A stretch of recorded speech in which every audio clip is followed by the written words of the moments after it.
Well, hello and good day. This is Ryan David Espinosa, and I am speaking to you on a very warm day in November in New York City.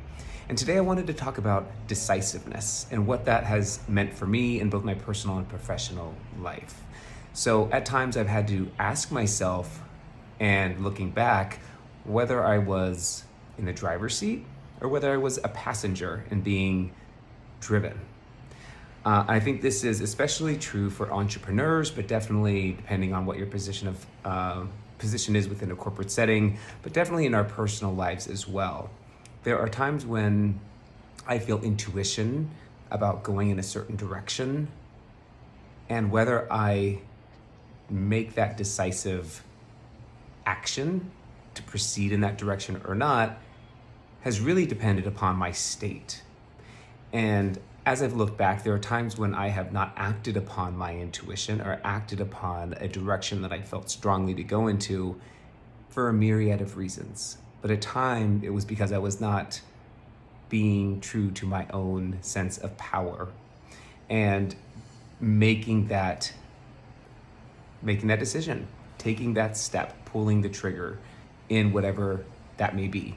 Whether that's moving to a new city, whether that means starting or ending a relationship, whether that means starting a new business, whether that means pivoting, especially in this COVID world, of where you're going to take your business to, if, like me, your business has completely fallen apart during this time. So I think it's important, and it's an area that I have struggled with myself on what being decisive means for me. There are lots of ideas and concepts that I'm playing with and experimenting with. And it's also then looking at which ones I want to put momentum behind. And I like to have a lot of projects going on. So I actually put a lot of projects in motion and will play with them and see where they go and see which ones flow easily and which ones have resistance or which ones just don't get off the ground. So for me, decisiveness is two parts. The first part is your own self-value and worth and knowing that you have it within you to take that step.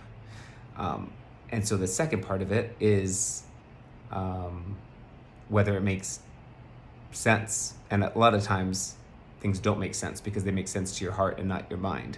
So I think there's multiple facets to this topic, but it's one which I really wanted to dive into and just give a bit of awareness around, because I think that there is a time and place for both. Being very active in our lives means that we are being very present and that we are giving it our all and that we are not sitting back waiting for something to happen. And as entrepreneurs, since mainly I've been an entrepreneur my entire life, so much of my business success and or failures have depended upon my decision whether to take action. And there are times that some businesses have dealt with years of after effects for me not taking action. One specific example was a family business that we had and still have that a business partner wanted to and tried to take over. And I saw what was happening early on. I wanted and verbally said to my family what we needed to do to cut this off at the moment. For whatever reason, nobody else wanted to take this action. I could have unilaterally done it, but for whatever reason at that moment, because of our family dynamics, because of perhaps my lack of strength and belief in just me doing it, I didn't do it, which led to the effect, years of work to unravel what, if we had been ahead of it, would have avoided. Also, in relationships, I've avoided ending relationships, personal relationships that have dragged on and caused more harm emotionally to myself. So I know I definitely have a history of not acting upon decisions that I've made or changes that I've wanted to make in my life. I have become much better with putting wheels in motion, getting an idea, and mainly trusting my intuition and putting momentum behind it, making the call, doing the action, whatever it may entail, we can be decisive. Now, at times, and one of my energy coaches very much believes in neutrality. So while I'm making decisions, I'm also not at the same time needing for something to happen. If I've decided that I want to look at buying this property, then I'm going to put the wheels in motion for it. At the same time, I'm not going to get my heart set, get so invested in needing to make this happen. I'm simply making the decision to act on it and put it into motion and see where we end up.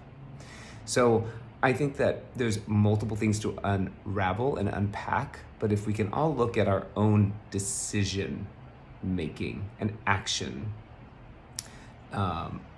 that we make and how easily we can come to making an action or making a decision and pulling the trigger, I think it helps us to become more drivers versus passengers.